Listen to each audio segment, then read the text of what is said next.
The views and opinions expressed on this program do not reflect the company, owners, management, staff, clients, or partners.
It's Wednesday, the 7th day of May, 2025. Welcome to Bermuda's Daily Talk Show. It's the Daily Hour brought to you by the BAC Group of Companies, Medical House, Lindo's, and People's Pharmacy. I'm Jamal Hartman, and Teo Dill will be with us in a bit to bring you the latest in the news break brought to you by People's.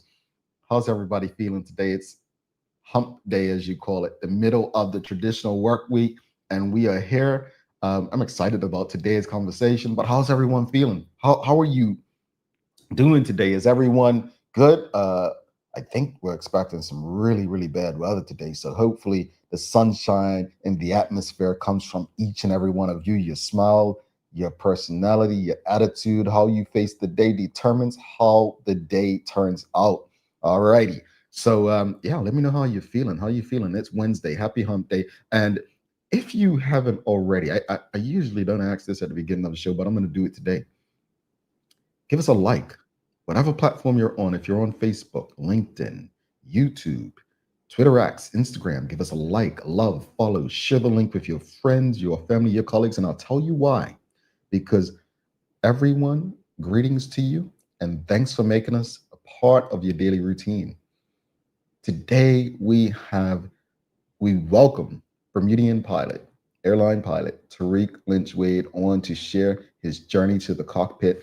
And when I say I'm excited for this conversation, I'm excited for it. I'm excited for so many reasons, but one of the reasons is in my day, and I'm pretty sure he and I are around similar ages, you were basically told you've got to study business or hospitality and so on. And if you were like interested in something, let's say acting or dance or aviation, you were almost discouraged from it. So I'm really looking forward to hearing his journey and allowing you all to engage with him about his journey. I was excited earlier this year. We had young Remy Donovan on sharing his story. And what I realized about Remy is his mother behind him. So I don't know Tariq's story, how, who helped him get on, but I am really looking forward to hearing his journey. And I hope that his journey inspires so many others to follow their dreams. The daily play is music today. So let's see if you get this one. I'll give you a hint. It reflects today's conversation, discussion topic. Don't forget, if you haven't already, please subscribe to our website. Follow us on all of our social media channels to stay up to date with all that we have going on. Help us grow beyond the mic as we do our part to continue to improve our community. All right, the daily discussion is brought to you by our friends at Titan Express and Secure Trucking. But how's everyone feeling? I asked, how is everyone feeling? Paulie Rich says, morning, feeling great. All right, bringing the sunshine today. We've got Suzanne Ingham says, super awesome Wednesday, Jamal, and she is showing nothing but love to TDH. We appreciate you. Thank you so much, Suzanne. We definitely appreciate the love that you continue to bring to us.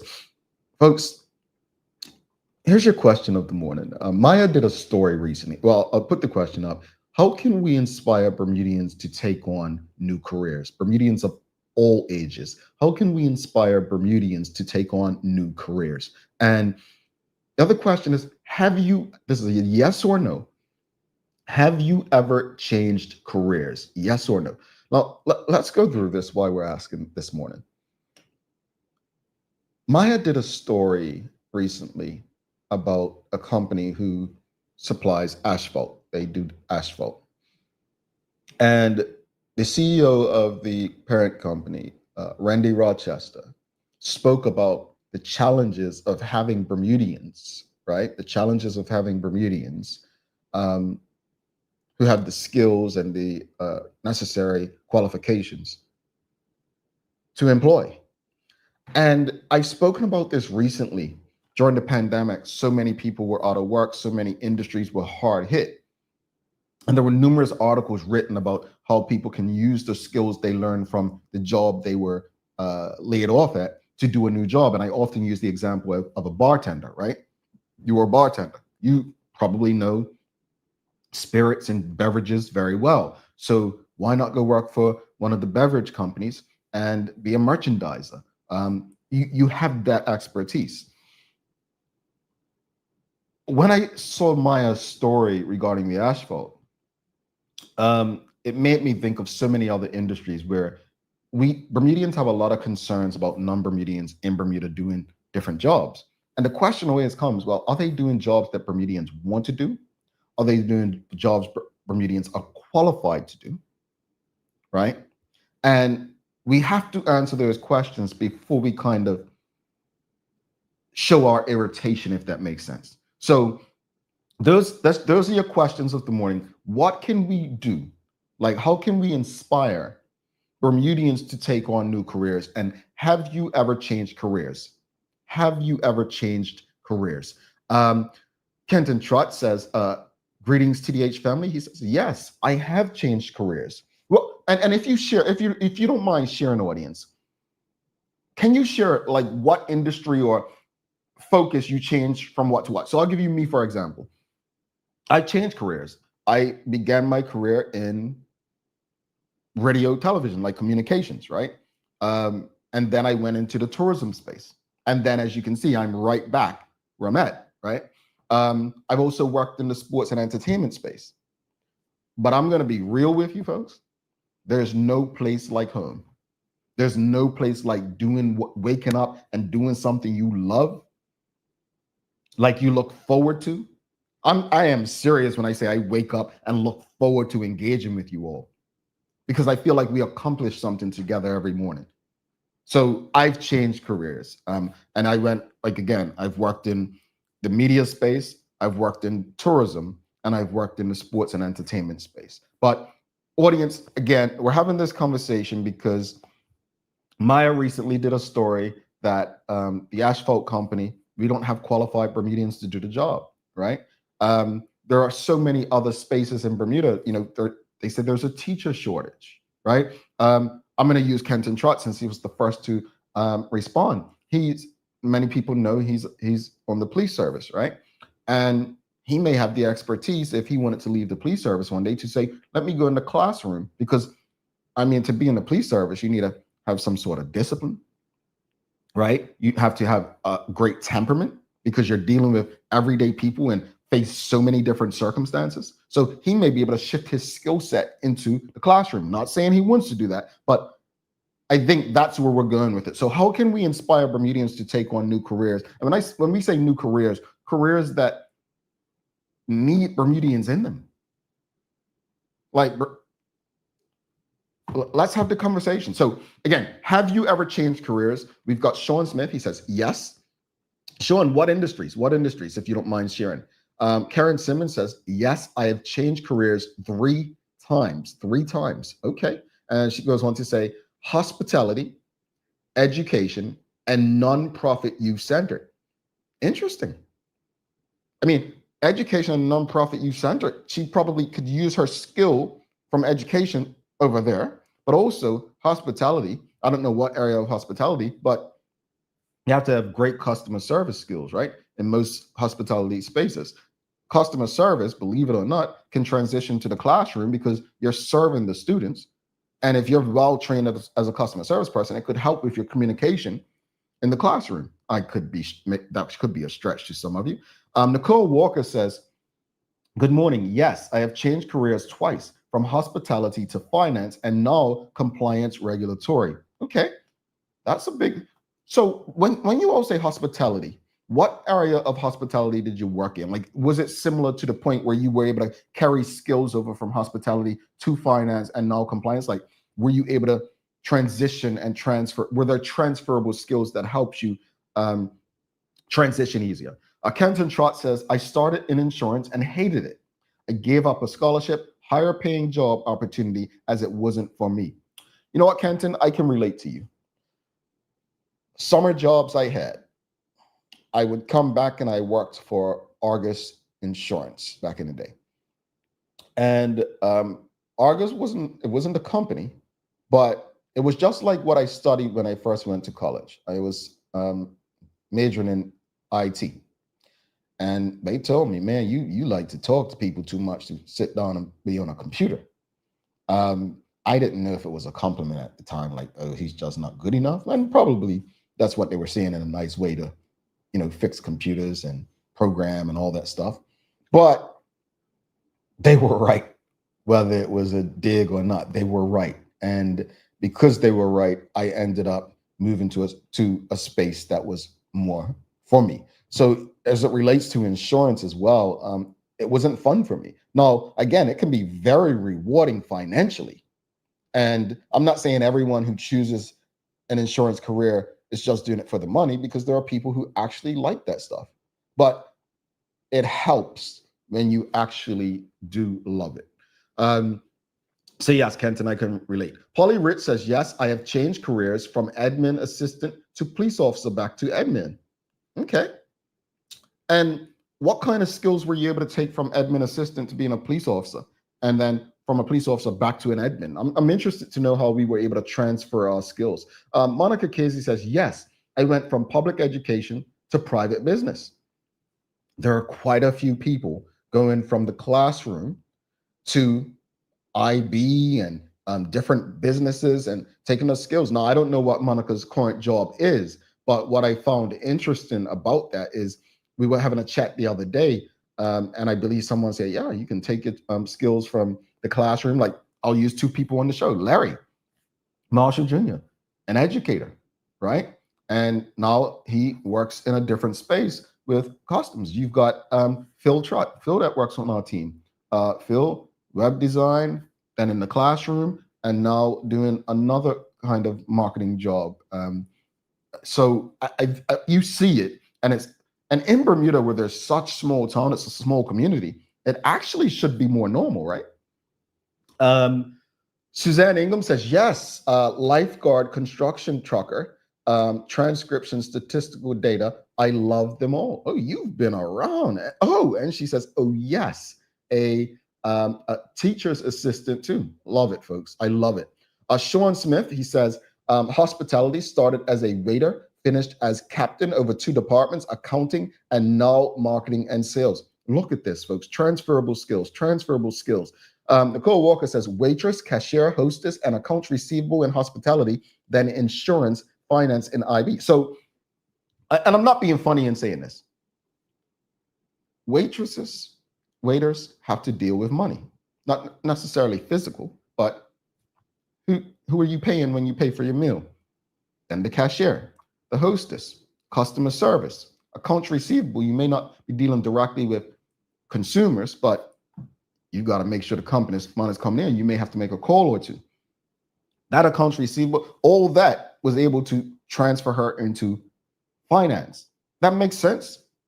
That's why the question is today, audience, let's get some answers now. Let's get some answers. You all have done it based on your responses this morning. You've done it. How can we inspire Bermudians to take on new careers? We have a very special guest today, and I hope you all have already shared the link with your friends, your family, your colleagues. It's not every day that we have a Bermudian who's a pilot on an airline that Bermudians can fly, especially a Black Bermudian. I guarantee you, less than 2% of young people right now will end up as a pilot, meaning young people in Bermuda. Probably less than 0.5%, because it's not something we encourage young people to do, right? So How can we inspire Bermudians to take on new careers, no matter their age? Like, I've said this on the show before, right? Don't get caught slipping. We should always be prepared to be without a job. And that's not doom and gloom. It's just saying, even my job that I currently have, it can be gone in a flash. And so it's important for us to understand that having transferable skills is imperative for our professional survival. And so I want to know, you see people who have, let's use the Fremont Southampton. There were so many jobs lost. When Trimmingham's closed back in 05, 220 jobs lost. The job losses are not going to stop. Cost of living is going to keep rising. And in response to that, how do we ensure that Bermudians, how can we inspire Bermudians? How can we encourage Bermudians to take on new and existing careers? The asphalt company needs Bermudians. Do you think Bermudians get to a space where, and not just Bermudians in this case, but do you think we get to a space where I've already gone to school and I'm not going back to do anything? Do we feel entitled because we've worked in another space? Let's go back to the audience.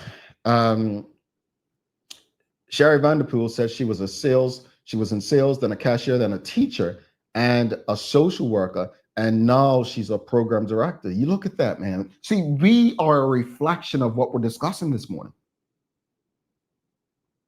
I want to know, I want to put she was a radio personality too. And you like to talk. You don't think you do, but you do. That's talking about Sherry. But I think it's important for us to recognize that transferable skills are so important. But I'm interested to know, is there anyone tuned in this morning who has never, ever worked in a different space? Is there anyone who has never transferred, like in their career, like taken on a new career at any point? Have you always been in education or IB or hospitality? Like, is there anyone tuned in today who has never ever worked in a different space? I'm interested to know that. And I'd also be interested to know what has kept you in the space you're in. Manuela Jones says, I changed jobs in the same government department. I joined as a clerk and became an officer 5 years later. There are different opportunities available than checking bags. That sounds like customs, huh? I don't know, Manuela John. I'm just saying it sounds like customs. But yeah, I think Bermudians have great opportunities in small town Bermuda to actually get into a business or an organization and actually learn and get promoted and work through so many different spaces. I think that's very unique for us. Like, you can get into one space and be blessed enough or privileged enough. Like, you might start as a cashier and maybe be the facilities manager.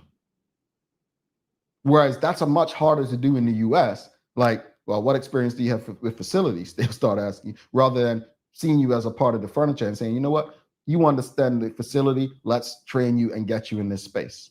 But what else, audience? What can we do? Or how can we inspire Bermudians to take on new careers? How can we do it? Because look, like I said, we need some Bermudians to fill some positions. You saw the story that Maya did. You saw it. Suzanne Ingham says, oh, asphalt, maybe I should try that too. Wait, that will be too hot of a job for me. I've had enough of summer already. Hey, I am not knocking you, Suzanne.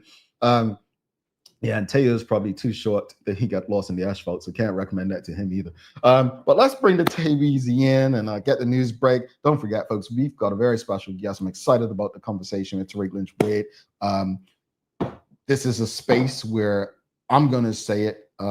If you won't, I love seeing Black men in spaces, Black Bermudians, people I can really relate to in spaces that we're not normally in. So I'm excited. I'm proud. Like, this is my brother I grew up with. So I'm looking forward to the convo, and I hope you all have questions for him and comments. And let's make him feel like I'm not going to use the term hero. I'm going to make him feel like the inspiration that he is this morning. This was your daily discussion, brought to you by our friends at Titan Express and Secure Trucking. The daily discussion is brought to you by Titan Express and Secure. Visit TitanEXBDA.com, your leading tour and transport provider specializing in Black history tours throughout the island. And SecureBDA.com for all your property management, waste management, residential, and commercial trucking needs. Professional, punctual, and reliable service is our commitment to you. All righty, let's bring Teo in for the Daily Hour news break.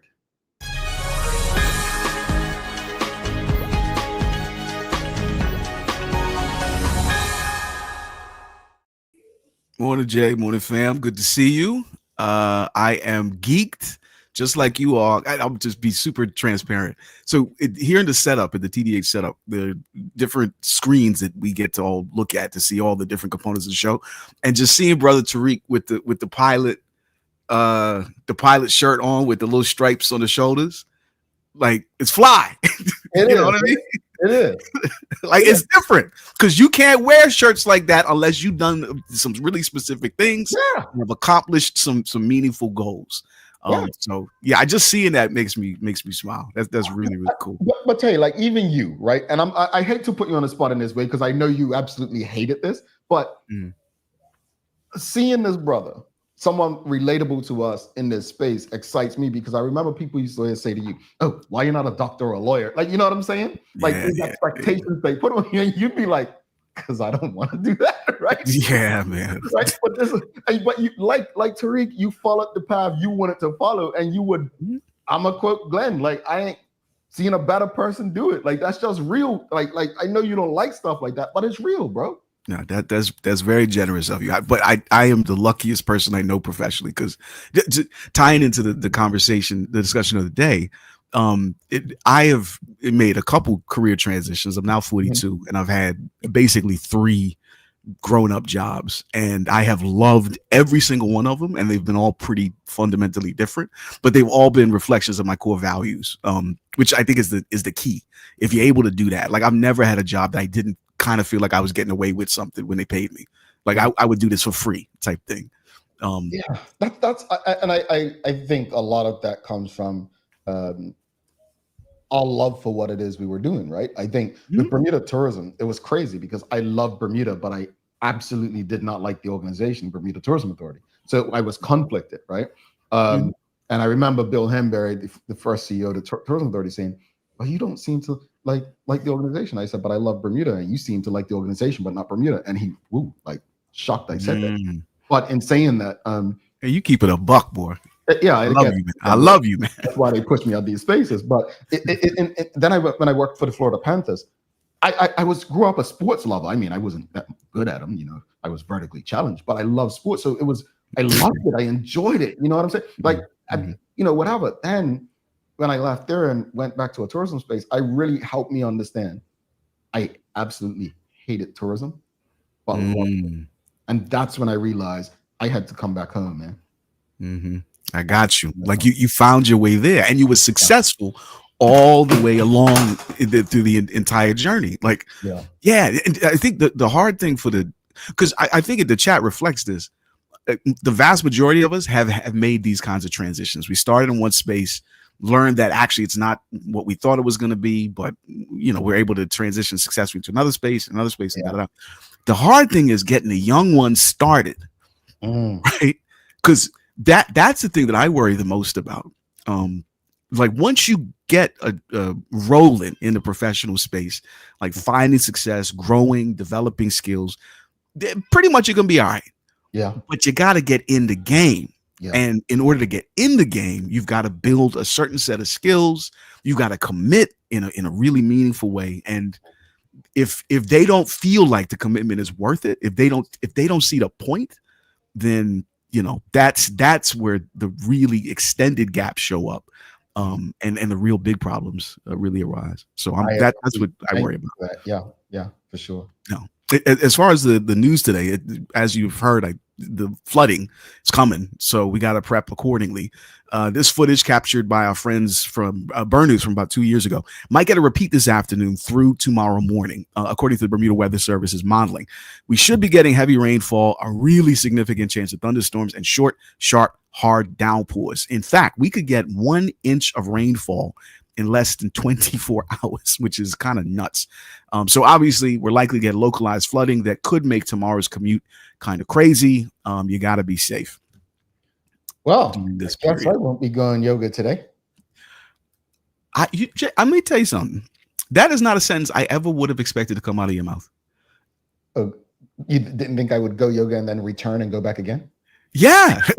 Like, I'm sure I knew you'd have tried it, but like, I questioned going back. I mean, the pain I felt last week. Yeah. The human body probably shouldn't be like flexing the way that I was doing it last week. I wasn't doing it all right, by the way, folks, but yeah. Well, at the beginning, nobody does. But isn't it kind of embarrassing? Like, what were you in the beginner's class, or were you around like some experts, folks that? I thought I was in the beginner's class until I saw everybody else doing things I weren't doing. He has levels to this stuff, right? Yeah.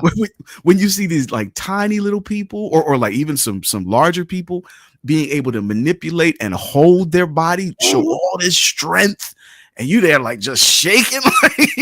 Yeah, I was like, I'm like, stop that. And then the other thing is like, I was just hoping somebody else let out a big breath, like, so I can feel comfortable doing it. You know what I'm saying? But I was just like, this is me. Who cares? No, shout out to you, man. Well done, bro. I'm saying I know this because I made it to, I think, 4 sessions and I just tapped out. I couldn't do it anymore. All right, folks, I got to beat 4. Rain, don't blow it. Speaking again of the rain and the flooding, we're not alone in this problem. Because I'm not sure if you know this, but flooding damage around the planet has increased exponentially over the past generation or so due to a lot more heavy rain, continuously increasing concentration of population and assets in flood-prone areas, and crucially, inadequate flood planning and management, particularly as climate change continues to increase. In fact, Europe experienced, that is to say, the continent of Europe experienced its worst ever flooding just last year, and trends are suggesting that this year is likely going to be even worse. Floods and storms in 2024 affected over 410,000 people in Europe, causing over $20 billion in damage. Western Europe was hit hardest, with last year ranking among the region's 10 wettest years since 1950. That's according to a joint report by the EU's Copernicus Climate Change Service and the World Meteorological Organization. Nearly a third of Europe's overall river network exceeded a high flood threshold, while 12% reached severe flood levels in 2024. Interesting, because remember, what was it? It wasn't last year. It was the year before when Bermuda had all that rain and Colonel Birch kept coming out and the roads. It was like 2023, was it? Yeah, I think so. What's going on? Climate change, man. No, like this is say that. Look, my GOP friend says not real, Tail. I don't think you can call him a GOP anymore. Okay. The DOPEY is more appropriate. Now, in other news, every public school staff member, including teachers, have had the opportunity to transition into a new role in the Department of Education during the national school reform process, which could help to address the ongoing substitute teacher shortfall. Education Minister Crystal Caesar shared this during a post-budget press briefing yesterday, where she underlined that the sub-budget has increased by more than a quarter, adding over 20 subs to the space to help make sure that teachers are always in classrooms to help take care of give the kids the education they require. Teachers and or administrative staff that wish to remain in the system have been able to be placed in alternate schools or in alternate positions. The need for substitute teachers is that there is leave for various reasons. There may be illness, there may be sickness, there may be extended sicknesses that some teachers may have. There will be sometimes vacations, and oftentimes with reform, teachers are pulled out of the classroom to receive training to ensure that they are up to date with what's happening with reform. Now, focus on that last sentence that she shared, which is to say existing active teachers being pulled out to receive training to ensure that they're up to date with what they need to do to be successful. That would apply to the subs as well, right? And this contributes, just like what's been done to many other essential positions, like the global nursing shortage that's been rolling for the better part of 30 years now. There just aren't enough substitute teachers to help fill in these gaps around the world. In fact, this tripped me out. Across the U.S., ever since the pandemic, it's been really hard to make sure that kids actually have a teacher in the classroom, and they haven't fixed it like up until now. What we haven't seen is the flip side of that. Subs largely are not trained or supported to really step in as educators. Their role is very more like a babysitter. Megan Conklin, a substitute teacher herself, runs a support group to help train other subs. I think one of the obvious reasons subs are walking away from the job is compensation. It's not a living wage job. And I think this might even be more significant is the lack of support. Interesting. And all these dynamics are at play here on the island. And I'm saying this as a parent of a public school student, and I love our primary school. But it's, if you talk to parents, seriously, Jay, like talk, not just in the TDH crew, but like talk to parents. This is one of them things that can really, really like get in the way. And it's just not good. And I don't know that there's an easy way to fix it. Yeah. Interesting. So finally, some really good news that is super surprising. Our Heritage Month celebrations, that is to say Bermuda Day and everything comes along with it, just got a shout out on nationalgeographic.com. There's a full-length article on the site titled "What is Bermuda Day?" explaining the history of the observance, what to do, where to go, what to look out for, etc. Now, there's two things that are interesting about the article. First thing, that image at the top, it's a beautiful picture, but I'm not sure it's really historically representative of Bermuda Day. Like that's what carnival, that's right. Like the vibes are marvelous. The carnival type costumes are great, but I'm not sure that beats like the gumbays. Like that, I think that's what they should have put up. Correct. And then they reference that Bermudians traditionally don't go overboard until Bermuda Day, which means they didn't just Google the information in this article. They actually talked to somebody that's from here. So shout out to National Geographic for that. Yeah, if you just Google Bermuda National Geographic, it'll pop right up. It's a really cool article. And, to be represented on like that kind of platform, it's, I don't know. I've always obsessed over National Geographic since I was a kid. So this is really quite cool. Yeah, I the first thing I noticed, and props to, we're happy for some, love, but first thing I noticed was the picture was more carnival than Bermuda Day. But hey, everyone has to start from somewhere. We appreciate it. Yeah. I mean, it's not like wrong, but it feels like, even though they've obviously talked to somebody from here, they're associating us a little bit more than is representative with our cousins down south. And you know what I mean? That's fine, but that's not accurate. Fine, and that ain't us. Okay. Like that. Now that lady was in the celebration, right? So it's not like they made that picture up, but I just feel a little funny about it. Yeah, but before you say that, but big shout out to Choi Ming, the late Choi Ming Senior, who used to have the carnival folks in the parade back in the day. So just want to say that. How's the weather looking, Tay? Well, the big deal, as I mentioned, for today through tomorrow morning will be all that rain, all those thunderstorms. So be careful as you make your way home from work and school this afternoon/evening, and be extra safe tomorrow on your way in, because again, up to an inch of rainwater might still be on the road, draining, figuring out where to go. You're going to be late tomorrow morning, probably. So, tell your boss today. Well, actually, they're going to be late too. So they shouldn't even have to stress you about it.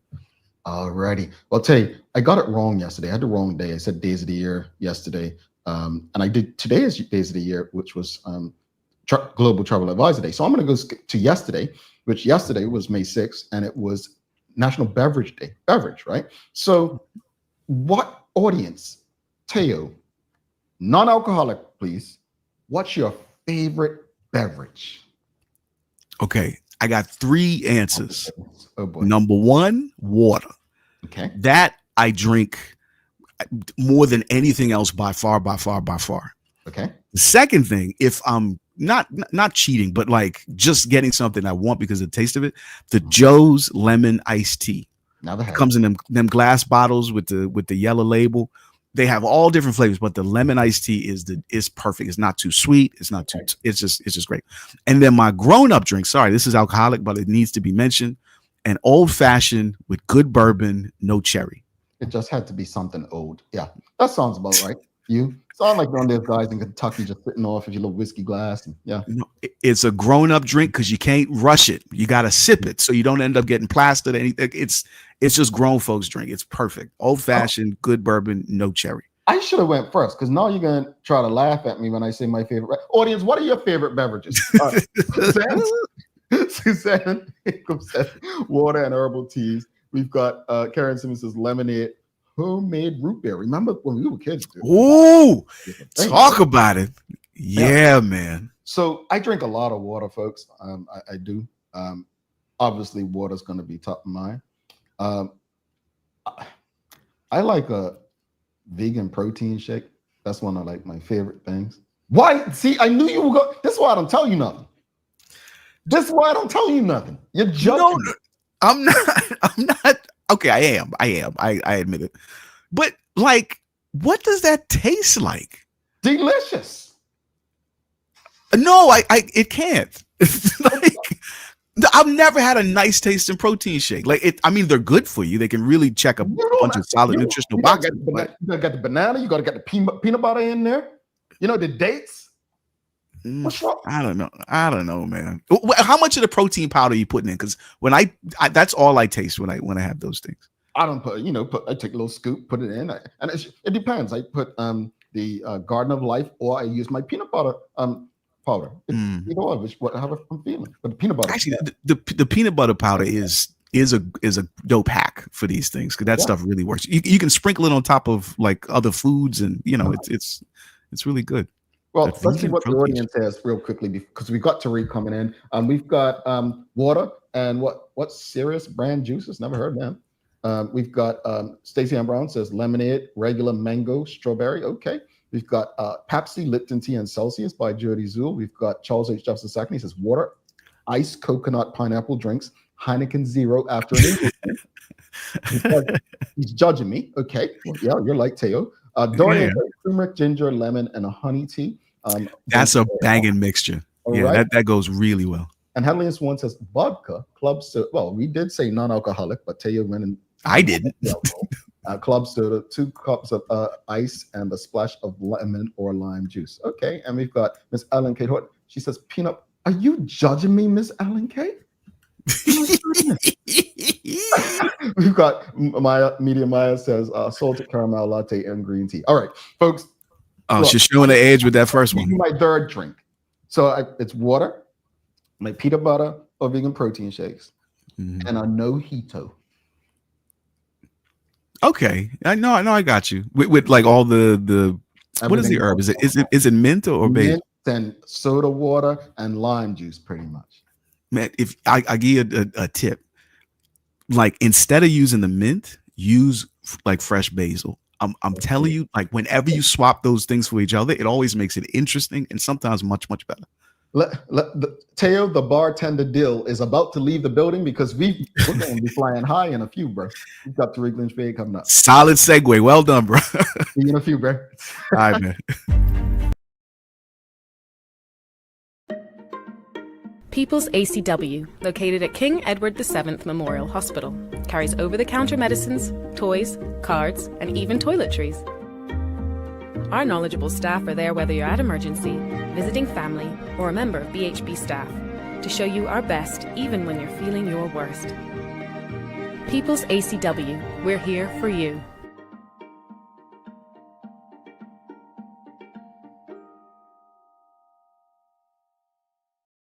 Hi there, welcome to Medical House. We're located at number 6 Bakery Lane. I can't wait to show you all of the great stuff that we carry. Come on inside, let's see. Long days, long shifts, you no longer have to endure comfortable underwear. Designed by nurses, we now offer premium undergarments by Swoop that are unique, fun, comfortable, and functional. The only underwear you'll ever want to wear. Who says high-quality functional products can be stylish and comfortable at the same time? See it all at our new expanded location on Bakery Lane. Attention home renovators and design lovers, your dream space starts here. The brand new Kohler retail showroom at BAC Group is now open, bringing you up to 35% savings on all Kohler products at U.S. manufacturer suggested retail prices. That means no extra fees, no freight, no wharfage, no duty, no document processing fees, just pure cutting-edge Kohler design at unbeatable value. From sleek kitchen and bathroom faucets, vanities, toilets, to statement sinks, walk-in tubs, and spa-worthy bathtubs, BAC brings innovation and luxury within reach. Visit the BAC showroom on Mill Creek Road today for style, quality, no surprises. Just color from BAC. Discover Drop It, your go-to grocery delivery. Browse and select from a wide range of groceries, from fresh produce to daily essentials. Our friendly drivers deliver fresh groceries to your door fast, saving you time and hassle. With Drop It, you get fresh groceries delivered fast so you can focus on what really matters. Drop It, freshness at your doorstep, delivered to your door with Lindo's. Why go anyplace else? Dreaming of expanding your business? With BDC's Loan Guarantee Program, we support your ambitions. Get up to 75% guarantee on bank or credit union loans up to $300,000. Just your vision and our support. Apply today and unlock new business opportunities. BDC, Bermuda Business starts here. Welcome back to the big show. Thanks again to everybody. I'm Jamel Hartman. It's the Daily Hour brought to you by the BAC Group of Companies, Medical House, Lindo's, and People's Pharmacy. Please don't forget to subscribe on our website. Follow us on all of our social media channels to stay up to date with all that we have going on. Help us grow beyond the mic as we do our part to continue to improve our community.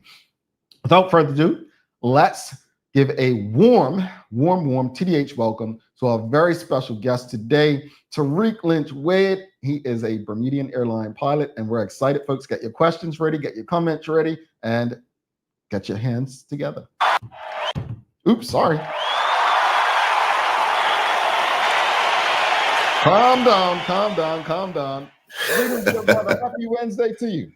Hey, happy Wednesday to you too, man. Morning, how you doing? I'm good, man. I gotta ask you, before we jump into anything, we gotta go with your beverage, because people were judging me. I want you to take some of the heat off me. What's your favorite beverage, man? Look, I drink a lot of water. Okay. But having grown up, spent some time in the islands down in St. Kitts, I've had a love for Ting. Ting is the best drink, best soda. You can't beat it. Nothing comes close. But yeah, water, Ting, and smoothies. But see, he's a smoothie guy too. See, yeah. All right. Yeah. All right. See, fresh fruit and water together. And honestly, I do like, if I find a nice Jamaican restaurant wherever I've been living, a Ting is either the Ting or I don't drink a lot of soda, so that champagne cola that you will find in Jamaican restaurants. Got you. That'll be the thing. But hey, thank you so much, Tariq. Thanks for stopping by. They're already coming through. Sonia Clark says, congratulations, Tariq. Let's jump into the combo. So just tell the audience a bit about your early life in Bermuda and what first sparked your interest in aviation. Before I jump in, let me just congratulate you for 5 years of TDH as well. I know that was recent accomplishment. These types of milestones, segueing into my story, you got to celebrate them. So I'm glad that you guys did celebrate that punch through that glass ceiling. Thank you very much. Moving into my story, my early days, grew up right in Bills Island. That's where I spent probably the majority of maybe my teenage years. I did live in other parts of the island, down in Pembroke, St. George's, moved around a little bit. But my love for aviation, most people that know me will probably say I was born ready to fly an airplane. I cannot pinpoint any one specific experience that made the light bulb go off. It feels like once my consciousness came to, airplanes was just it. I can attribute that maybe to the fact that when I was much younger, my mom was in college in Canada, and I was around 18 months, and she flew me up to see her periodically. Maybe as a toddler, maybe that love for looking out the window and being able to experience the sensation of taking off a runway, that might have birthed my love for, or my thought to become a pilot. But to be really honest, it's just something I've always wanted to do. Indeed. And I saw so many people commenting on social media, people who've known you, family, friends, people you may have gone to school with, saying, man, this guy's always wanted to do this. And it's just so rewarding to see him. Because be honest, so many people when they're young just don't know what they want to do. And if you ask them, I would have never thought I would have been here. So to actually, I always tell people, the one friend that I had growing up, a lot of people would laugh at him because he always said, and not laugh in a bad way, just didn't take him seriously, always said he wanted to be a taxi driver. And he's the only one out of all my friends that grew up to be what he said he wanted to do. But he's not a taxi driver, he's a taxi owner. So it's always incredible to see people living the dream, and, a dream that took work. And, as we speak about the work, let's get into the process, the training process, like from school to what was it like going through the process of becoming a pilot? Multi-layered response, so I'll try to condense as much as possible. But the experience was a solo experience. It was a lot of deferred gratification. I missed a lot of parties, a lot of social engagements. I missed just because I was up in the wee hours of the morning, studying, preparing for my 6:30 a.m. Flight, my flight training as well. But the process was really just disciplining myself to make sure that at the end of the day, I'm responsible for what I achieve and what I don't achieve.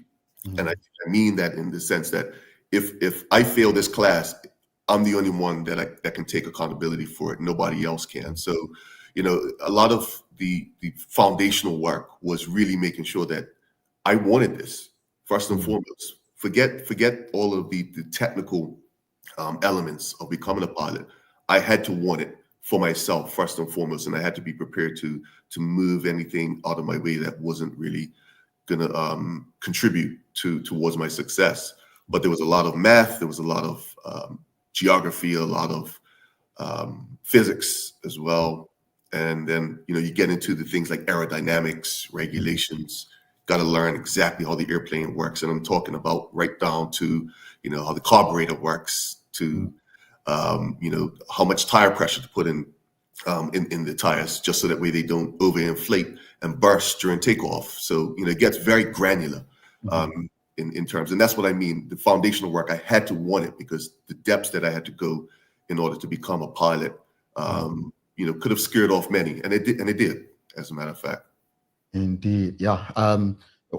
Once you mentioned math, I was out of the equation. No, I weren't good in math in school. Don't get me wrong. I was not a math whiz. Okay, I learned that I had to improve upon my math as time went on. I can relate. I mean, I'm not a math finance person, but to do an MBA, you need to do a lot of finance and accounting classes, and I had tutoring my entire way through graduate school. But when you said it, it just made me understand, so many people who don't experience various things when it comes to schooling or career focused stuff. There's so much more than just putting your foot on the gas and going, right? You just mentioned the regulations, right? I could imagine the amount of information. So it's not just about operating the vehicle with, hundreds of people's lives you're in charge of, responsible for. It. So much more to it. But I want to also ask you this. Look, you're a Black man. Did you face any challenges as a Black Bermudian entering this field? And if so, how were you able to overcome them? I faced probably some obstacles that were driven more by maybe some inherent biases of my counterparts. When you look at the percentage of pilots in the world, pilots represent around 2% of the global population. And then of that percentage, 1% or less than 1% are Black. And so, when you look at representation, my first hurdle was that I saw almost nobody that looked like me, nobody that looked like I could identify with and maybe share my experiences with them, because that makes a huge difference along a journey that you embark with, especially when it's laden with uncertainty. I didn't know that I would become a pilot. I didn't know that I would be, I would succeed. I just had the dream and the push of my support system. And if it wasn't for my support system, and I mean my parents and my extended family as well, I might not have been able to survive. But in terms of the hurdles, conversations. And I'll use an example. When I finally did make it over to flight school, I came from a background of you follow the rules, you do your reading, you learn the lay of the land, and you follow the process. And I met my counterparts who are mostly white, who came from a background of if I want it, I take it. And so there was a dichotomy of complete philosophy of life and even our approach to life. So, I would see them getting extra flight hours more than me. I would see them having conversations that it was clear to me that, they were in the club, for lack of a better description, and I wasn't. And I was like, well, I'm following the process that the school gave me. I'm following it to a T. And I learned really early that it's not just the what you know, it's the who you know and who you surround yourself with. And so, of course, at the end of the day, don't sacrifice your integrity. But I learned that it's the conversation that you have with people that helps to eliminate or reduce the biases. Because as I got to know my counterparts and my white counterparts, I realized that they had so many unknowns about who I was as not just a Black man, but as a Bermudian. Where in the world is Bermuda? How did you even get over here? I actually had those questions, to be really honest. That's a conversation for another day. But do you guys even have an airport? What questions that I was asked. So, I learned very early that if I am going to succeed in this industry that I know nothing about, that I have no mentors to help me, I need to learn how it's done. And I have the choice to continue to do how it's done or chart my own path. So it was a blend of both. Indeed. Your class of 95 in the crowd, showing that love. Yep. We've also got our Songbird for Life. So they're definitely out there supporting you still. Continuing on to what you just said. You seem like you've got to have thick skin. You've got to have a great support system. But were there any points along your journey where you said you considered giving up, or just what kept you going? There were multiple points where I thought that maybe this isn't for me. Starting off with just going off to flight school. I attended Berkeley, and after Berkeley, I went to the Bermuda College. I attended around the time, I think you and I are contemporary. So, I attended a time where the internet was just coming about. So there was GeoCities and, there was no Google, there was no ability for me to search for flight school. So I had to rely on talking to a guidance counselor who made some phone calls, who got some pamphlets. And I found a school that was in Jacksonville, Florida Community College, that said, we are going to be an accredited flight school. Come on over. Great. I worked hard, saved my money. Went over to Florida only to find out that they didn't get the accreditation that they had promised. And here I am now, right there in outside of my comfort zone and not able to embark on this my dream to become a pilot. And I had a choice to make. Do I continue along this path, or do I just go back home and just, call it quits? And that was the first exposure to me that if I want something, I'm going to either have to punch through it or just take the defeated attitude and say it's not for me. So I made a choice and said, no, I'm going to have to punch through this. So I stayed the course. I did get a little bit sidetracked by, working towards getting my associate's degree, doing the core classes, and then finally found a flight school that offered, the accreditation that I was looking for. But there were several episodes in my career. You know, I was laid off in 2009 due to the global recession. Just 2 years after finally becoming an airline pilot, and nobody was hiring. And you know, I like to say that I believe in kind of symbolic representation. I was looking to say, well, you know, is this for me now? You know, because there was nothing. I couldn't even get a job as a data analyst at a financial institution. I was a flight instructor. I couldn't even get a job as a flight instructor, and I needed to eat. So, you know, that was another episode in my life where, you know, I thought, well, maybe this isn't for me. Maybe this is for everybody else. I got my taste. Thank you, and maybe I need to go back home and get real with it. You know, so that was the first, but it wasn't the only. Interesting. That's quite a story, and this is why I love hearing about other people's journeys, because so many times and I wouldn't say end result, but we see the favorable parts of the journey, and we don't really know the story. I mean, folks, he just said he went to Jacksonville and pretty much was like, oh wow, what am I going to do now? That's not an easy place to be, and you bounced back. You kept going.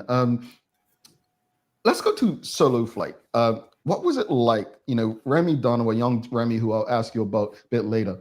You know, I remember him talking about his story, and I want to hear yours. What was it like taking your first solo flight and earning your wings?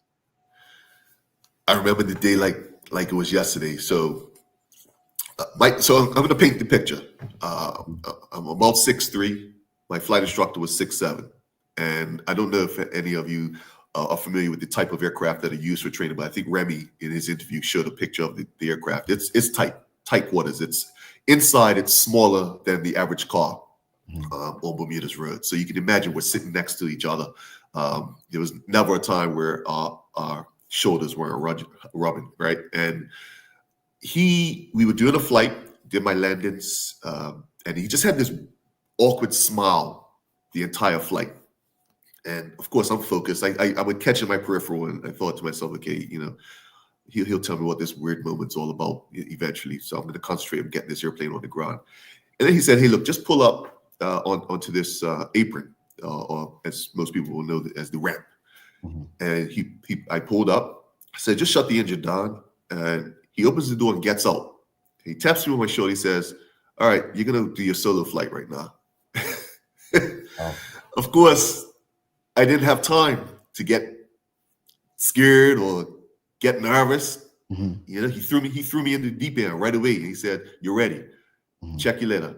And so it was just me in that airplane, and this was a moment where I could have said, "You know what? No, I don't feel ready," but I had to believe that my instructor poured all of his knowledge into me and was satisfied that as a flight instructor, he was willing to sign me off to go and solo this aircraft. And so I started up the engine, followed my checklist, and I was just, I don't know whether I was smiling or not. I do have a picture. So he did take a picture. For anybody that's interested, I'll share it with you. But he took a picture of me taxiing down the taxiway. And as I applied power, I remember one thought just went through my mind. Said, Tariq, you sure you know what you're doing, right? Because, and within 3 seconds, I was in the air, and I did 3 landings to a full stop, basically land, taxi back, take off again 3 times, and went off without any problems, landed the airplane safely, and that was my first solo flight. And you know, took me to the flight school. There was a tradition where they cut the back of your shirt off, and the instructor will, you know, kind of write some pretty cool stuff on there. So I still have that. It was my Bob Marley. It was my favorite shirt too. My Bob Marley slashed with the lion. I was wearing it almost every day because that was my good luck shirt. And here he is, cut the back of my shirt. It's like, man, you gotta be joking. So, but that was my solo moment. Yeah. Okay. So no, I mean, look, you are, you know, Bermudian pilot on Bermuda Air. Let's touch on 2 things. And I've used this example on this show before. I've used it back when I was at a Hot 175. I said, Barack Obama winning in 2008, becoming the president of the United States, was symbolic in so many ways. It was the first time young Black people could look and say, oh, you don't have to be a white male to have that position. No different with Kamala Harris, who was recently the VP. Young Black women could look and say, oh, I can have that position, because it's always been white men. How does it feel to represent, and knowing that you're someone that young Black Bermudian males and females, like, people can look and say, wow, who knew we could be pilots? Who knew we could operate commercial aircraft that are based in Bermuda? Like, do you feel any pressure, or do you feel privileged to be someone that they can look up to? Privilege, definitely. We're all human. So there's a natural pressure to not just get it right, but to continue to do right by it. But I feel fueled, to be really honest. I don't feel like I'm carrying a weight of a country. I feel like I have the weight of a country behind me. Because I've tried to be as honest as I could in this journey to get to this point. And I tried to upskill myself in every avenue that I could, and do what my teachers taught me, do what my teachers and my parents taught me.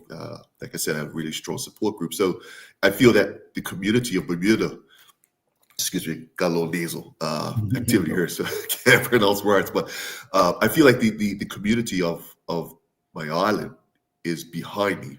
And, maybe I represent to them exactly what's within themselves, that beacon of inspiration that lives within all of us, that we just have to feed to be able to go ahead and get out of bed every morning and say, let's go do this, so that way I can meet some of my goals that I've achieved in life. But I don't feel a daunting pressure or weight to do anything different than what I've been doing all along. I really do.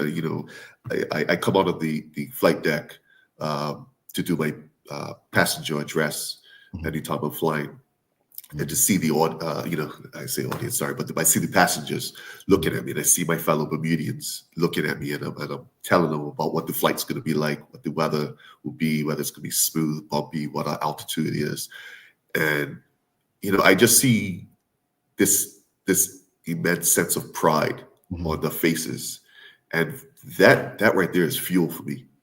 Indeed. Speaking about seeing your fellow Bermudians as passengers, when you landed that plane in Bermuda recently, and you came out of the airport to that reception, how did it feel? Like, what was that feeling like?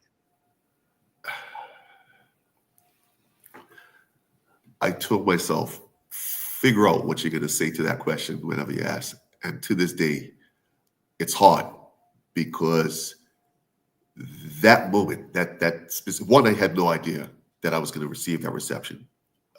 First and foremost, for me, it was a flight that I completed safely. I brought passengers back home. I helped people get to their loved ones, and that for me was this celebration. And so I came out the doors, and I received this overwhelming reception, and it felt like just bright lights. It felt like,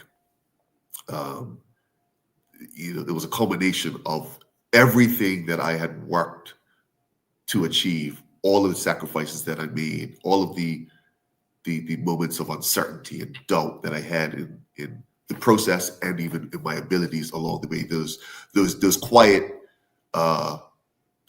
nights, those quiet days where, where is everybody? There's nobody around to help me. All of that, and then mixed with the moments of joy when I was able to solo an airplane or fly halfway around the world. 100,000 passengers in my logbook I've been able to take safely from place to place. So to receive that, I felt like I was just coming home from a long hiatus in a way. And I'm still kind of on cloud nine, excuse the pun, but I still am. Indeed. No, I could only imagine. I don't get receptions like that. Yeah, you don't know. You don't know, right? Yet. Yeah.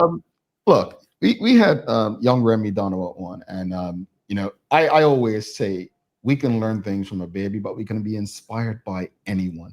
And he inspired me through that conversation because of his focus. To see someone so young, so focused was just impressive to me when he came on. What advice would you give to other young Bermudians like a Remy who might be considering a career in aviation, or to any Bermudian? Remember, I said earlier, people I know who wanted to do dance or theater or like even become pilot, and they're, no, I'm not paying for that. You need to go for insurance, or you need to go for hospitality. Like, some dreams just feel so far away. What advice would you give them to stay focused on what they want to do? Firstly, write it down. It's one thing to say what you want to do, but there's something magical that happens when you put it on paper. Whether it's a piece of 8x11, or if you put it on a big board, a clipboard, of whatever, but write it down. Write what your wildest dream looks like in your head. Done. Draw it if you have to. Whatever way you can express what's inside your heart and your head, put it down on paper. Second step, find somebody that's already doing it. Find somebody that may represent some of the values that you've been taught, but find someone that's already doing it and seek their advice. Ask them the questions. Ask them if they would make themselves available for future questions that they might have. And then go back and write that down to fill in the gaps in your own dream. I would say that first and foremost. Make the effort. Show people that they need to take you seriously. I have, like Remy, for instance. Remy is self-driven. He has, a really strong support system in his mother as well. That's integral in anyone's success. But he's self-driven. He gets out there and does what he has to do. He seeks the advice of those who have done it before him, and that will aid to his success. And even if he chooses not to pursue a career in aviation due to whatever life is, he will still be equipped with that ability to go and seek the knowledge whatever path he chooses. And that would be my advice. I love aviation, like I expressed earlier, but I don't want people who come to talk to me think that I'm limited to just talking about aviation. I want you to be the best that you can be. And so, seek mentors that embody that. Seek mentors who will help you see it in yourself, that you have everything it takes to be able to turn your dreams into reality. Indeed. And in you saying that, we asked how can the question earlier, how can we or yesterday, how can we better support Bermudians in doing this? How can we better support Bermudians in doing that? But how can Bermuda and Bermudians better support young people pursuing what are considered unconventional or international careers like yours? It's multifold. One, as a community, support the wildest dreams of our young people. Support it. They don't have to make sense to us as a foundation. Support it. It doesn't, laugh at it internally, but don't laugh at it in their face, because, when they're young, they're fragile. The expectations are fragile as well. So, support them. But, from a government standpoint, from a business standpoint, understand that your purpose is to the people of the nation. Businesses won't survive unless people patronize them. Governments won't survive unless people vote for them. And so make sure that the work that you're doing is seeking to empower your nation. So, look for scholarships, look for ways, aviation, for instance, it's an unknown to most people, but it is a strong economic pillar that supports this island. If that runway is taken away, there's going to be a knock-on effect that goes, that will exceed beyond anyone's wildest imaginations, and adversely as well. So, seek out scholarships. Look to create those as well. I don't like having my hand in anybody's pocket. That's just my personal thing. But if business communities, look at ways that you can help keep that spark alive in a student. I was the recipient of people who supported me along the way, development plans as well. It doesn't always have to be just monetary as well. Look at ways to develop the students. Seek, you do some of the legwork as well. Sometimes I found with some of the younger people, they don't know what questions to ask. Right. And as the adult who has gone through the journey, maybe I need to take an extra hour out of my day and figure out some of the questions that need to be asked and give it to the student and say, hey, now run with those questions and go and ask those questions. Do our part of continuing that cycle without becoming, overly philosophical. I try to live a life where, I plant the seed for a tree for which, I won't be able to enjoy the shade. And, I use that a lot when I wake up in the morning to know that a lot of the work that needs to be done doesn't have to see the byproduct in this lifetime. And I think if we could do that as a community, we continue to heal and help.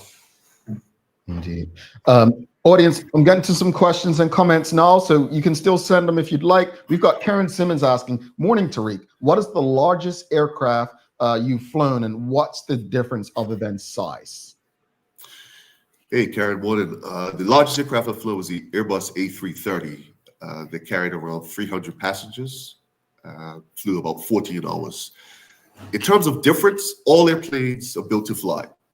They're just different handling characteristics. It would be like, driving a bus versus a car. Driving a bus, obviously not going to take it down Bakery Lane. But, in a car, you would with certain conditions. So there are different elements. Anytime you're in an aircraft over a certain weight, that's 12,500 pounds, every pilot has to do what's called a type rating. So you have to go and learn specifically, get your license on that specific aircraft. But yeah, that's the largest aircraft that I've flown. It's the A330. All righty. We've got Charles H. Jeffs II. He's asking, what's it like being at the very front of a commercial plane as opposed to being a passenger? Does a pilot feel an overwhelming sense of responsibility for getting people to their destination safely? I want to get home safely too. So to be a little selfish, I'm at the front and I want to get home to my family as safe as possible. So if I get home safely, as long as the rest of the aircraft comes with me, everybody else will. So, jokes aside, that overwhelming responsibility happens during the planning phase for me.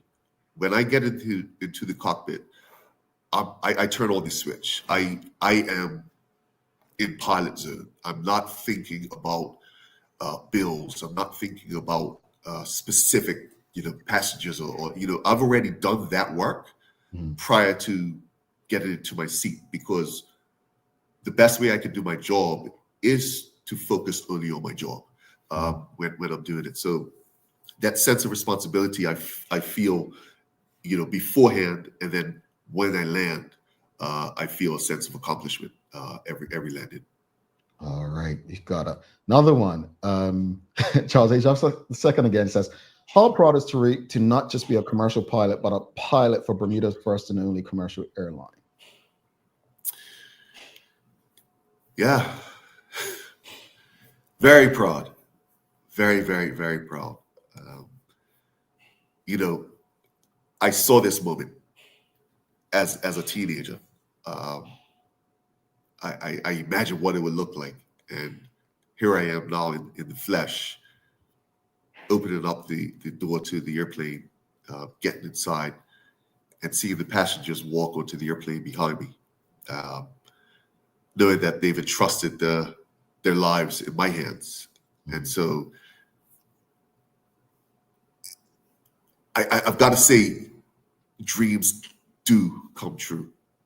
I know that, that may seem a little bit out there because not everyone's dreams do come true, but in reality, they can. They really can. There are choices to make, and so to be able to be a pilot for Bermuda's first airline it leaves me with pride for sure. Indeed. We've got to do a couple more, because we can't keep him all day, folks. He's got got a life. Tanya Cheeseman says, did you feel any added pressure knowing you were flying home? No, I felt added joy. When we descended out of around 12,000 feet, and the clouds I was just passing through the clouds, and then I saw Bermuda. You know what it's like when you're Bermudian, when you're coming home, you see the shift in water starting to turn, that turquoise blue. You start to see the reefs and whatnot, and I could see that all from a distance. I could see the entire island, and I didn't feel pressure. No, I just felt complete joy to touch down on the rock.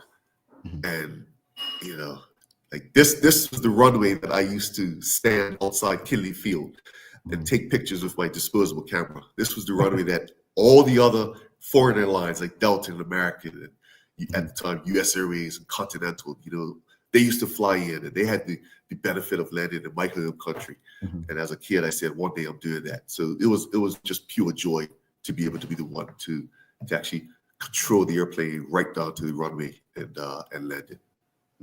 How important? Just made me think of something. How important was it for a Bermuda Air to start so that you could have this opportunity to actually fly? No words. The no words. It's hard to articulate that because without it, the reality is no. I wouldn't be doing what I'm doing right now.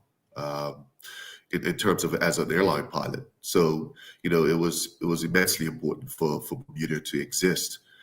So that way I would be able to, realize my dream of not just being an airline pilot, because I was an airline pilot before Bermuda Air, but, to be able to take my fellow countrymen and women to and from different destinations. So it was extremely important.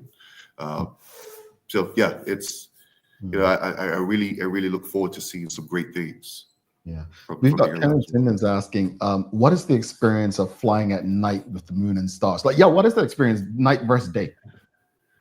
Big difference. The sensation is different because if you're thinking about it, when you're driving or riding a bike, it's 2 axes, whereas when you're flying, it's 3. So we're flying at altitudes that the stars sometimes look like they're below you, and if you trust your physiological sensation, you could think that the stars are boats. And so, one of our first elements of training is called the instrument rating. We have to trust our instruments. So at nighttime, you really have to trust our instruments. And as I mentioned earlier, I had to go through a lot of depths into studying things that I never thought I would. We had to study the physiological responses of the body. So at nighttime, your eyes will focus more so on, your peripheral, whereas, during the daytime, you focus more on, like kind of your rods. You're looking straight ahead. So, at nighttime, I can't stare at a light directly because otherwise it will start to flicker and flash, and it will give me the sensation that the light itself is moving, and that could be pretty detrimental if I'm thinking that that's an airplane. Which there have been instances where pilots have made evasive maneuvers because they thought a star was an airplane coming at them. So it's definitely a very different sensation. Training my eyes to make sure that that those stars are in fact stars, they're not boats. And but trusting my instruments. But yeah, nighttime, flying over the lights of these big cities, 36,000 feet, is just wow. It's like a painting. All right. Before you head out, we've got Michelle Doris saying, thank you for helping Cornell Bailey Jr. reach his dream of flying an aircraft. That was incredible. I don't know who Mr. Bailey is, but I am excited to hear that you helped someone accomplish their dream. Miss Ellen Kate Horton says, I can't wait to fly with you. So proud of your accomplishments. See. And that leads me to, what's next for you, Tariq? Any goals or dreams still ahead that you're like, okay, this is my next on the piece of paper I wrote on? Oh yeah. So I became a flight instructor back when I finished flight school to help teach other people how to fly. And I come from a background. My mother was an educator. She was a teacher, and my father was a policeman. So there was always this and I'm the oldest of three brothers. There was this responsibility to always kind of pay it forward and pass it on, the knowledge, and share knowledge to gain knowledge as well is something that I was taught in my household. So the next thing for me is really just to put a face to aviation for others who have no clue how to take that next step. And also to create a network of other Bermudians, because there are other Bermudians out there who are flying for various airlines around the world, but to create a network of Bermudians who lend themselves to be able to provide some level of mentorship. So, with my flight instructor certificate, I'm looking to take people flying to see if it's something that they really want to pursue. Because it does take you to build a certain enamel within, and to do certain foundational work if this is the dream that you or the path that you want to take. So yeah, that would be next for me, is really just to continue to pay it forward. One of my wildest dreams, as if being a pilot wasn't wild enough, one of my wildest dreams would be for every Bermudian to see what it feels like flying over the island in a smaller aircraft and actually flying the airplane themselves, having their hands on the controls, because out of that, it doesn't just make you a pilot. It shows what you're really capable of, and you're capable of so much more than you limit yourself. Indeed. Tariq, this has been an amazing conversation. I'm so grateful for you making time for us. Please don't be a stranger, because I'm pretty sure there's a lot more we can talk about going depth. And also, I think the responsibility that you are happy to have on your shoulders, the weight, is just incredible, man. I'm happy for you. I'm excited for you. Like many people in the audience today, we wish you the best. And I want to echo what Charles Jefferson II said. He said, I can't wait to be flown by Tariq and other Bermudian members of the crew. I flew in Bermuda and felt proud. Having Tariq at the helm is an experience I'm looking forward to. And I think I echo that as well. Thank you so much. And we'll definitely be in touch. Yeah, Jamel, thank you very much. And just to finish off, if anybody, and Charles particularly, if anybody gets on an airplane and sees me up front, talk to the cabin crew, I would be happy to come and say hi. Come and say hi, because this is as special for me as it is for you guys, and I really thank you for the opportunity to share the journey as well. Indeed, Tariq Lynch-Wade, everyone. All right. Thanks so much, Tariq. We'll be in touch. All right, Jamel. Take care, man. Thank you. All righty, folks. When I say that was one of my favorite conversations, this is episode 1141. You tell me, how great was that? The stuff I learned from his journey today inspired me. Man, I'm always looking for inspiration. I'll share more after the break. We got to take a break. I'll come back, but you didn't appreciate that. You weren't tuned in. We'll be back in a second. Don't miss it. We'll close it out in a few. April is National Child Abuse Prevention Month. Children depend on every single caring adult in our community to make sure they are safe from sexual harm. Keeping them safe not just in April, but every day. Whether you're a parent, a guardian, a grandparent, an aunt, an uncle, or a caregiver, we ask that you take just 3 hours out of your busy schedule to learn what you can do to make sure the precious children in your life are protected. They are worth it. Join the SCARS certified adults by simply visiting our website to sign up for a free SCARS training session. Learn about online and body safety, how to protect them, and how to respond if they are harmed. This information is vital to their well-being and their future. Because they are children, it is our responsibility, Bermuda, to protect them. Visit scarsbermuda.com and learn what you can do to help the child in your life stay safe.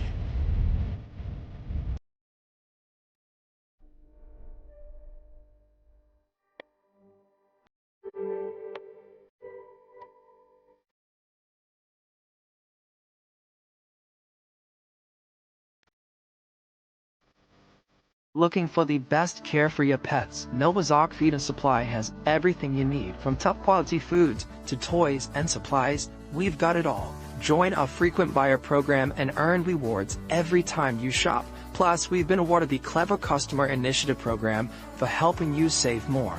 And don't forget, we open an hour early on Saturdays so you can get a head start on your pet care. Visit us today or shop online for easy pickup or delivery. Your pets will thank you. BAC's new color showroom is now open. Throughout April, for every $50 spent, your name will be entered to win great raffle prizes. Come learn from BAC, where luxury meets affordability. Alrighty, welcome back to the big show. Thanks again to Tariq Lynch-Wade for joining us this morning. Folks, I shouldn't have to tell you, but if you haven't already, whether you're on Facebook, LinkedIn, YouTube, Twitter X, Instagram, please give us a like, love, follow, and most of all, share this conversation with your friends, your family, your colleagues, WhatsApp. Get the chats positive today. We shared enough negative stuff. That, to me, was one of the most empowering conversations we've had. Like Remy Donowa, like conversations where I leave feeling like, wow, I can still accomplish what I want. Write it down, Jamal. Stay focused. I'm literally happy inside, man. You know, Tariq and I had a conversation before the show began. Like it made me feel good. So please share the conversation. Like, love, follow. Let's beat the algorithm. Thanks again to the BAC group of companies, Medical Helps Lenders, and People's Pharmacy for ensuring we can have these conversations with you on a regular basis. It's time for the Daily Play, brought to you by Bermuda Trivia, now available at stores throughout Bermuda. Bermuda Trivia, follow us on Facebook, Instagram, Twitter X, and TikTok to find out why it's Bermuda's favorite trivia game. All right, it's music today. And this is in honor of Tariq Lynch-Wade. This is from the Space Jam soundtrack. Who was the singer of this song? It kind of goes like this. Quote, I want to fly like an eagle to the sea. Fly like an eagle. Let my spirit carry me. I want to fly right into the future.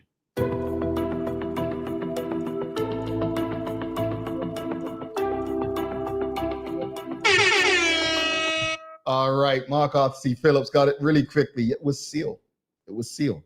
Nope, not R. Kelly. That's I believe I Can Fly. I believe he was on that same track though. But yeah, it was Seal. No, it was not Robert Kelly. Yeah, I was late, Mark. I was late hitting the buzz. Yes, you got it. You got it. Yes, you won it. It was Seal. Fly like an eagle. That's dedication to Tariq. But let's wrap it up real quickly. I know the conversation earlier, we asked the question, how can we inspire Bermudians to take on new careers? The answer is, watch the conversation with Tariq Lynch-Wade today. If that didn't inspire anyone, I don't know what will. I think there's an opportunity for all of us, if we need to shift into different spaces. He shared a journey where he went to a school and they didn't get the accreditation. He then shared how he got laid off during the 2008-9 recession, but he kept pushing.